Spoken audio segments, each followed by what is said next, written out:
Անօթևանություն, բռնություններ եւ խոսքի ազատություն։ Շիրակի մարզում 3 խումբ հարցերի քննարկման անդրադարձան մարդու իրավունքների պաշտպանն ու Շիրակի մարզպետը։ Պետական ապարատի եւ քաղաքացիների հարաբերություններում մարդու իրավունքների խախտումը եւս անթույլատրելի է։ Միպից բացի սա նաեւ մեր գործն է, ասաց Դավիթ Արուշանյանը։ Մենք ունենք մանկատներ, որոնք ուղիղ կառավարության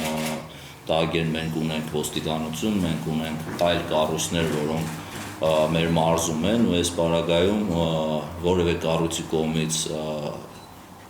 քաղաքացիների հանդեպ իրավունքի ոտնահարումը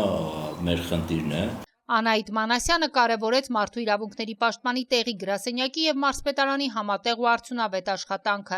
ասաց, որ սոցիալական շատ խնդիրներ բարձրացվել եւ լուծվել են, կարևորեց անօթևանության թեման Շիրակի մարզի համար։ Երկրաշարժից տուժած քաղաքացիների ու նրանց բնակարանային ապահովման խնդիրը, որը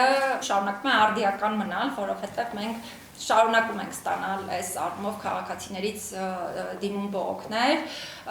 եւ նաեւ շարունակում ենք քննարկել նախկինում մեր ստացած դիմումները ու կարծում եմ սա ինչ որ առումով համակարգային խնդիր է ու քանի որ այսօր նաեւ մարզպետարանում ենք շատ ուրախ կլինեմ եթե հնարավոր լինի մի փոքր ավելի մանրամասն տեղեկատվություն սրա հետ կապված ինչ փուլում է, ինչ վիճակում է։ Արուշանյանը ներկայացրեց իրավիճակը, հանգամանքները, որոնց պատճառով մինչև հիմա հազարավոր ընտանիքներ ապրում են տնակներում, ասաց, որ պետական մակարդակով հարցին փուլային լուծում է տրվում։ Քննարկեցին նաև խոսքի ազատության, դրա չարաշահման եւ որպես հետևանք պատասխանատվության միջոցների իրավաչափության հարցերը։ Տենդենսն է, ժամանակներն են,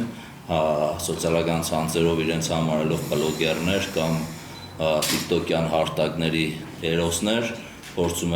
փորձում են չհստակ ոտնահարում են թե իրավապահ համակարգի աշխատակիցների իրավունքները, թե պետական պաշտոնյայի իրավունքները եւ կուզենամ, որ մենք նման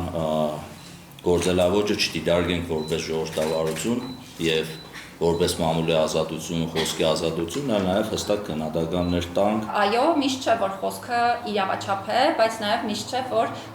ոչ իրավաչափ խոսքը քրեական պատասխանատվության կարող է հանգեցնել կամ շատ դեպքերում շատ ավելի նվազ պատասխանատվության, մեղմ պատասխանատվության միջոցներ են անհրաժեշտ, այս առումով էլ մենք անընդհատ մեր հաստատությունը կարևորում ենք, որպեսզի այդ թվում այն դեպքերում, երբ խոսքի ոչ իրավաչափ դրսևորումների հետ գործ ունենք, պատասխանատվությունը լինի համաչափ եւ այնպիսի տեսակներ չօգտագործվեն, որոնք կարող են այսօրվա ժամանակակից աշխարհի տեսանկյունից խնդրահարույց լինել։ Անահիտ Մանասյանը այցելեց նաև Շիրակի տարածաշրջանային քոլեջ ուսանողների հրավերով։ Նա մասնակցեց խորհրդանշական ծառատունկի, հանդես եկավ ելույթով եւ պատասխանեց ուսանողների հարցերին։ Քրիստինա Մկրտչյան, Մարտին Գևորգյան, Լուրեր։